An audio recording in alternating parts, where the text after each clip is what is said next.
Tan, celebrating and replacing the green Libyan flag with the rebel flag on the junction of Bir Ayad, 75 miles, just 75 miles southwest of Tripoli. There is a shifting front line on the ground. Take a look first at Benghazi in the east of the country. Rebel forces then have been trying to get to the west across that Bay of Sirte that you can see there. At one stage they got within 60 kilometers of it, but Gaddafi's troops held the line, repelled the attack, and then attention focused more on Misrata. Brutal siege by Gaddafi's forces. That's now in rebel hands, and opposition fighters there have now pushed halfway to Zlitan. Now, in the mountains south of Tripoli, opposition troops are making a bold push towards the capital. They've taken Zintan and the vital town of Shakshuk. And it's from Shakshuk that we'll hear from Al Jazeera's James Bays, just behind the front line. They've won an important battle, but there's no time for celebration. The fighters in Shakshuk remain on high alert. They know Gaddafi's forces will try to retake the strategically important town and the territory beyond it, which they've now also captured. At times they seem nervous, but for the cameras there's the usual bravado. Our brothers in Tripoli are waiting for us, and with the help of God we will be there soon. I want to say to Gaddafi to leave right now before the rebels get him.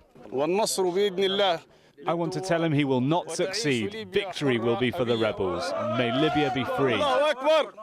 These rebel victories are strategically important. Where I am right now is just 160 kilometers from Tripoli, and opposition forces are even further up this road, a further 55 kilometers, just 105 kilometers from Gaddafi's seat of power.